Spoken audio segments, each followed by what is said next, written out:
एक बार किशोरी जी ठाकुर जी से बोली हम बंसी बजाएंगे, जो बोले आप बंसी मत बजाओ। बोले क्यों? बोले बजेगी नहीं आप। किशोरी जी बोली अच्छा हमसे नहीं बजेगी। ललता विशाखा तुरंत आ गई, ये पहले आ जाए लड़वे लाल जी थे। खा गई तुमने?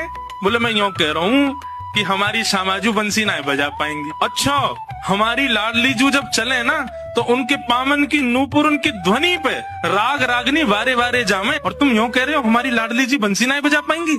चलो जल्दी अपनी बंसी दो, हमारी किशोरी जी बजाएंगी। अरे मैं कोई किशोरी जी पे संशय ना कर रहा हूँ, किशोरी जी पे मैं कोई आक्षेप ना कर रहा हूँ, वो साक्षात संगीत स्वरूपा है, पर मेरी बंसी जी ना बजा पाई। ललिता जी बोली आज तो यही बंसी बजेगी, अब ही बजेगी और तुम्हारे सामने ही बजेगी, लाओ दो। ठाकुर जी बोले ना माननी बात, लो दे दो। हे लाडली जू आज दिखा दो यार, जो बहुत अपने आप को कुछ समझे बंसी बजावे और यूँ सोचे कि या के आगे कोई ना, आज आप बजाए दो नेक दिखाए दो, अपना स्वर लगाए दो, यही को मूर्छित कर दी हूँ बंसी बजाए के। ठाकुर जी के हाँ श्री जी बजाओ, हमारा तो सौभाग्य कि हमारी बंसी आपकी सेवा में, पर मैं फिर कह रहा हूँ जी बजेगी नहीं। किशोरी जी ने अपने अधर पर वेणु धारण करके अपनी कोमल उंगलियों से छिद्रों को आच्छादित किया और जैसे ही प्राण पिरोए बस हवा ही हवा निकले, स्वर नहीं निकले। ललिता विशाखा कह रही है अरे जल पिला गलो सुगो श्यामाजू को जल पिलाए दियो लेकिन बंसी नए बजे। ठाकुर जी मंद मंद मुस्कुरा रहे, अब मैं कह रहा हूँ नए बजेगी मुँह वापस कर दो।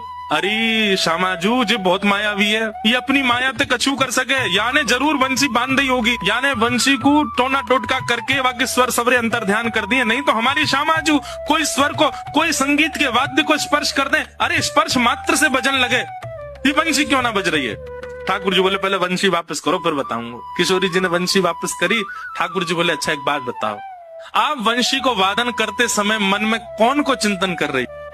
किशोरी जी बोली मैं तो कोई भी वाद्य बजाऊं आपको ही चिंतन करूं। बोले यही तो गलती कर रही हो, ये वंशी जो है ना हमारी अनन्य भक्त है। अनन्य को मतलब कहा होवे एक के अलावा दूसरे को ना भजे, और या वंशी में नित्य आपको ही चिंतन होवे, या वंशी में नित्य आपको स्मरण होवे, ये वंशी आपकी भक्ता है और आप या वंशी से मेरी भक्ति करोगी तो ये वंशी कैसे बजेगी।